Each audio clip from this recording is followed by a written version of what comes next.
Hello दोस्तों, नमस्ते। आज घर में खीर, पूरी, मालपुए, 2 सब्जियां और बूंदी का रायता बना है क्योंकि आज बहुओं का व्रत है।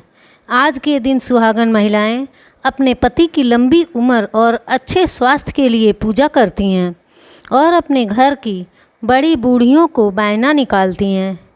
उर्मिला की दोनों बहुओं ने भी उपवास रखा है। जब खाना तैयार हो गया तो थाली में सजाकर उर्मिला के लिए भी ले आईं। उसने इनकार कर दिया, नहीं, मैं नहीं खा पाऊँगी, अब ये सब मेरे लिए नहीं। ऐसा भोजन किए तो उसे महीनों हो गए। शुरू में इच्छा होती थी, फिर परंपराओं को निभाने के लिए उसने ये सब त्याग दिया। आज थाली में इतने व्यंजन देखकर उसकी इच्छा तो हो रही थी, किंतु रीत रिवाजों के डर से अपने मन की इच्छा दबा ली। उर्मिला की बहू समझदार है, बोली, मम्मी जी, ऐसे कब तक चलेगा? इसमें आपकी क्या गलती है? ये तो भाग्य का खेल है। आपको स्वस्थ रहने के लिए खाना पीना भी आवश्यक है, और कब तक दलिया और खिचड़ी खाती रहेंगी? प्रतिदिन तो ऐसा भोजन नहीं बनता, कभी कभी तो चल जाता है। अन्य दिनों में तो सात्विक भोजन ही करती हैं। आज त्यौहार है, खा लीजिए। तभी दरवाजे की घंटी बजी और वो थाली रखकर दरवाज़ा खोलने चली गई। उर्मिला की आंखों से टप टप आंसू बहने लगे और सोचने लगी, अपनों के प्यार और अपनेपन ने ही तो उसे जिंदा रखा है। जब से उनके पति गए हैं तब से ज़िंदगी बेरंग हो गई है। कुछ भी करने कहने की इच्छा नहीं होती। नाम उर्मिला है, किंतु मेरा जीवन भी उन्हीं की तरह हो गया है।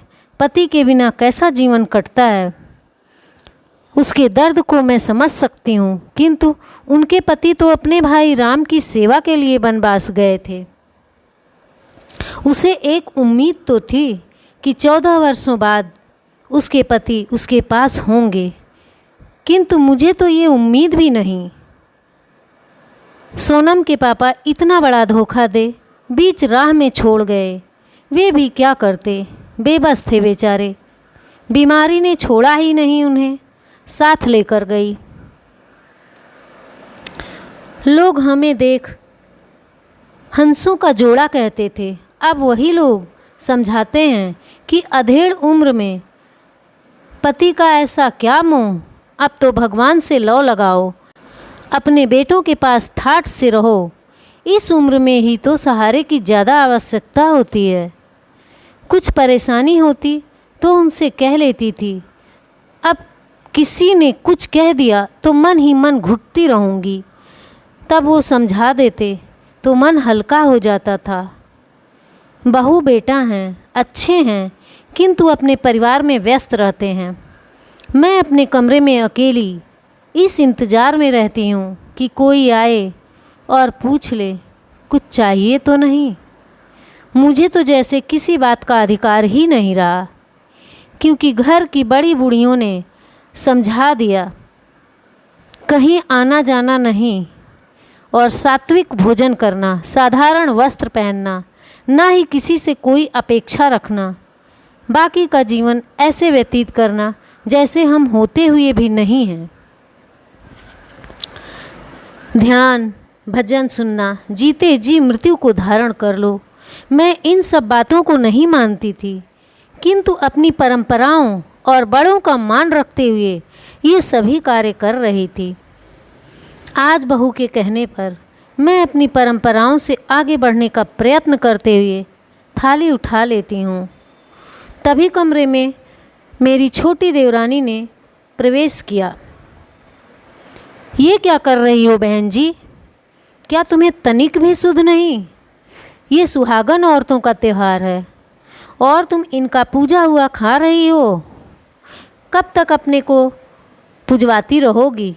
इस उम्र में भी जीवा लपलपा रही है। चटपटा खाने का मोह नहीं छूटा, और उसने आव देखा न ताव और हाथ से थाली छीन ली। ये हरकत सब ने देखी।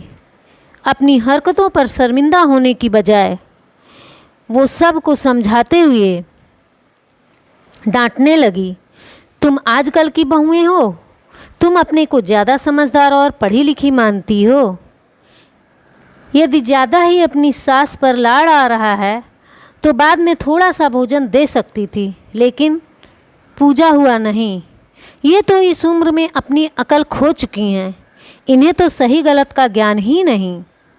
ऐसा लग रहा है जैसे किसी चोर को चोरी करते रंगे हाथ पकड़ लिया हो।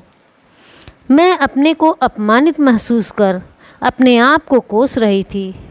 मैंने क्यों बहुओं की बात मानी, पर सब्र रखा, किंतु आँखों पर मेरा बस ना चला और आँखें अश्रुपूरित हो गईं।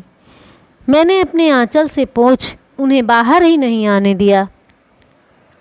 सोनम को अपनी चाची पर बहुत क्रोध आया और बोली, चाची जी, ये आप क्या कह रही हैं? मम्मी ने तो मना किया था, किंतु भाभी ने ही। उसकी बात पूरी होने से पहले वो शोर मचाती हुई रीत रिवाज और परंपराओं की दुहाई देने लगी। मुझे क्या, मत मानो, अपने रीत रिवाज मत निभाओ, अपनी परंपराएं।